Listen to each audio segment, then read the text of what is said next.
Just recently, Reggie was interviewed and made some comments on the Nintendo 64 Mini, or the Classic, as people may call it, depending upon which side of the pond you're on. Or lack thereof. I think a lot of people were looking at two options for the next potential version of these rehashed consoles, and one of them was the Nintendo 64, and the other one was the Game Boy. And I think you could go either direction with that, but I've sort of maintained that they probably wouldn't do that at all this season, simply because they just got the manufacturing under control for both of the previous ones and wanted to have those out pretty widely. But yeah, Reggie sort of kind of put the kibosh on the 64 as an option right now. Not saying altogether, not saying, hey, we're not going to do this, but just that's not in the cards right now. Yeah. They're not looking at that right now. He said something like it's not impossible, but it's not in their current scope right now. And that seems likely. It's okay. It's Nintendo. I'm certain they hear everybody saying that they would like this. I'm absolutely sure that that's the case. I'm sure they've heard it. I'm sure they've read it. I'm sure that they know. But Nintendo is not like a huge company, right? Nintendo is a smaller company, and they don't have the quite the ability that somebody like Microsoft does to be able to spread themselves so thin. And with the Switch still sort of being in its infancy, we're just over a year and a half on the Switch. That's still pretty early in the game, as far as I'm concerned.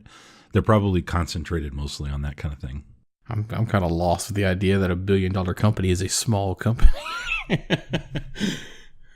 I'm not talking about dollars and cents necessarily. You're talking about head count. Yeah. Yeah. Okay.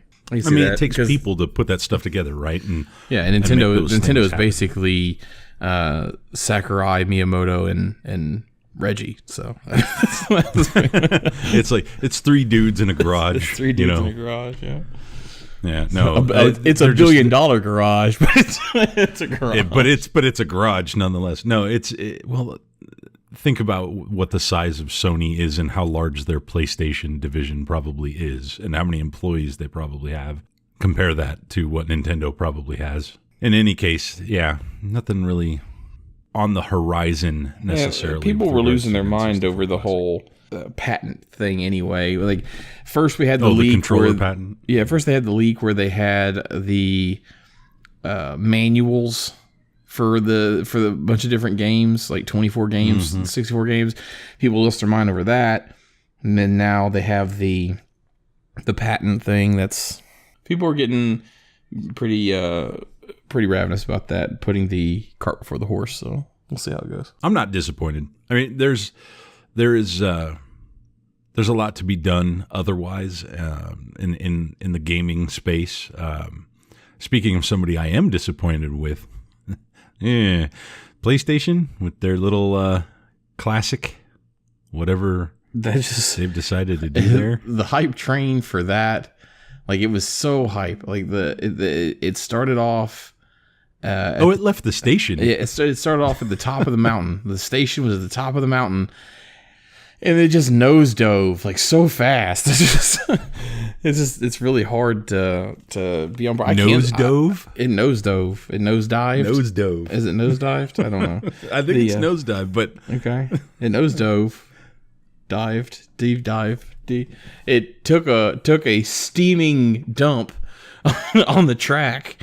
Well, it crashed and burned. The hype train. It crashed and burned. Like, yeah, it hit a brick wall.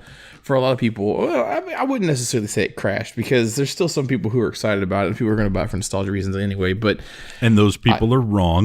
Well, I'm not going to go that far. But the thing is, like, I pre-ordered it the second I saw it was available. Like, I woke up one morning, saw that it was announced, saw that it was available, pre-ordered it, and I have now canceled my pre-order. So. You're not the only person I've seen say that. No, and there are many people in this industry much bigger than us who have said that too. So yes, and I mean the list of issues with it just seems to grow. Initially, I was already just miffed by the fact that they didn't go with DualShock controllers. I know some people are like, well, it's not necessary for the games that they put on there. Yes, I realize that. Had you put those controllers in the system, some of the games that are included would play better, a la Tekken. The Tekken 3 would be much better with the analog stick. But on top of that, you'd be able to put some games in it that you didn't put in this initial one that they're doing. Yeah, and who knows, maybe we'll see this down the road. But that's just the tip of the iceberg. I can kind of understand the reasoning behind it, though, in that, one, obviously, it's a cost savings, obviously. But it can't be saving that much money. Well, I mean, you got to think the DualShocks had feedback. And then the two analog sticks, different molds, like more plastic. So when you add everything up, it's probably a decent chunk, especially with how many they were expecting to be pre-ordered. So they're already charging like $100. I think if somebody's going to buy it for $100, they'd probably buy it for $120. Maybe, but I understand from that standpoint. But also, this is their quote classic console, and when the PlayStation first premiered, it didn't have DualShock. It's not an excuse. I just understand it. I'm not saying that I agree with it. I'm just saying I can understand it from that standpoint. Those two standpoints, I can understand it, because my first controller for the PlayStation was not DualShock. Of course, my first game wasn't Tekken 3, it was Tekken 2, which they didn't have DualShocks at the time. So right. So essentially, what you're saying is Sony doesn't like money. That's precisely what I know. It's not. No, they just don't want. Could have done this. They just don't want my money, is what it is. Oh, okay, okay. So they could have done this. It might have cost them a little bit more, so they might have been able to charge a little bit more, and maybe put some other games on there that people would have enjoyed. But they just don't like money. But it's not okay. That aside, hold on. That aside, it's not just that. It's also like the emulation controversy. That was just the first stop. I mean, that was just the first stop. Tip of the iceberg. That's not when I canceled my thing. The 5 initial games didn't stop me. The regular controllers didn't stop me.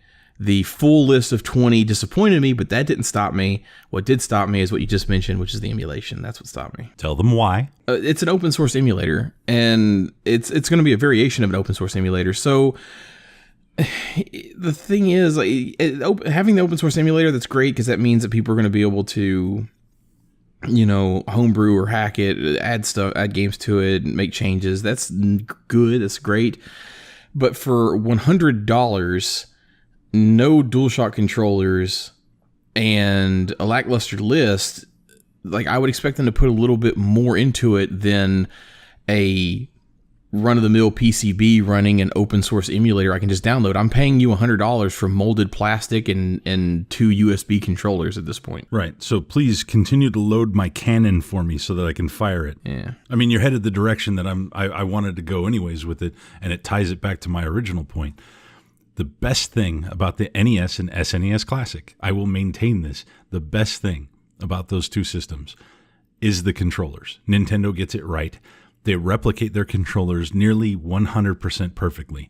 The feel, the plastic, the feedback, everything about it, even though the inside is not molded exactly the same, and even though the weight is just slightly off, it's so close, it's so authentic that when you're playing, it feels extremely good. It feels extremely authentic. And so that's why I go back to the controllers and say, okay, if at the very least, if I'm going to have something going on with the emulation, I'm using an open source one, okay, whatever. To me, that's not as important. I know it's important to what you're saying, but it's not really that important to me, because if I had a controller that was perfect and felt right and emulated the initial experience the same, that would make up for that, the idea of it being an open source emulator, because you're paying more for the hardware and the rights to have the games than you are for the emulation programming itself in this particular case. So, and I'm not trying to take the wind out of your sails on your argument, because you're right in your own way of doing this. I mean, you're putting your version of logic on that, which is perfectly fine. But for me, it just reinforces my point of, okay, you got to have controllers that are great and perfect. And to me, the originals are not great and not perfect. And the addition of analog made them great and made them perfect. I rest my case. Yes. I see what you're saying. That it's, I mean, we come to the same conclusion just from different angles, so it's fine. But that's not even all of the problems. There's also this idea of what they've done with the interface. Yeah, the interface is I don't very know if you lackluster. look at the video.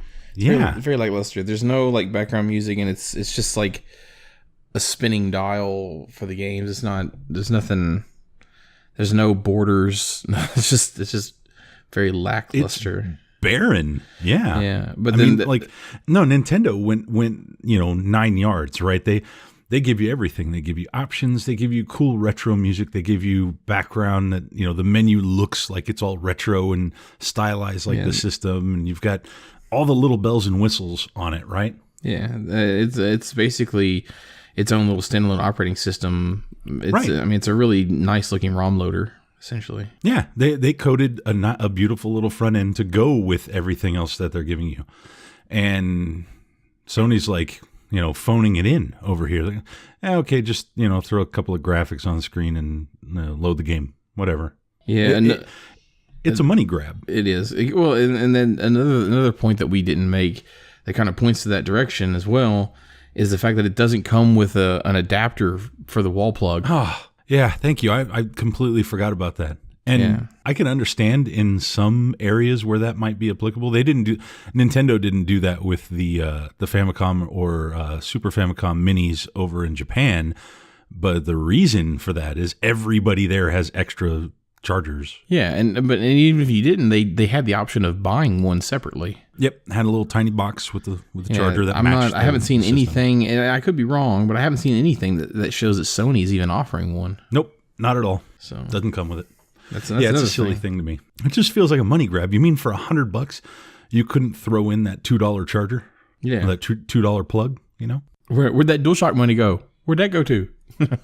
Well, obviously, but yeah, that entire thing just sort of, I don't know. It feels funny to me when I look at this because, like on the surface, when they announced it, you're thinking, "Oh, this will be great." I'll get some of my favorites, and I can relive that whole, PSX experience, right? That just I can kind of live that again, which is the feeling that you got when Nintendo announced theirs. You're like, "Oh, wow, this is cool." Yeah, I mean they're older games and they don't quite have the looks of new stuff, but they're fun to play, and you got this nostalgia feeling. Super heavy. That's what these are. They're super heavy nostalgia boxes. I'm just not getting that same feeling out of what Sony's doing here because I think they've kind of just messed this whole thing up. Yeah, I mean, they need to hire us, and we'll just redesign the whole thing. Yeah, and for $100 as well, it needs to be like, I understand it's an open source emulator, but there needs to be some sort of updatability. Like the Commodore 64 Classic that's out, if you want to call it that, has a firmware update that lets you load games onto a USB stick, and that's from the people who made it. Like that's not even like a backdoor hack. The people who made it are offering you expandability options. Yeah, you'd think that with Sony that they would take advantage of that little spot at the back corner of the device. Let that be a little opening tab again where you could open that up, and instead of being able to plug in the little parallel devices that the original did, just like an SD card or something could go in there with the firmware update or whatever. There's some options here that I just think they've missed. Sony with a swing and the miss. Thanks for checking out this quick OTS Bitcast. For more content from this month's episode, you can check out the full podcast right here. Don't forget to like, comment, and subscribe. Thanks for listening.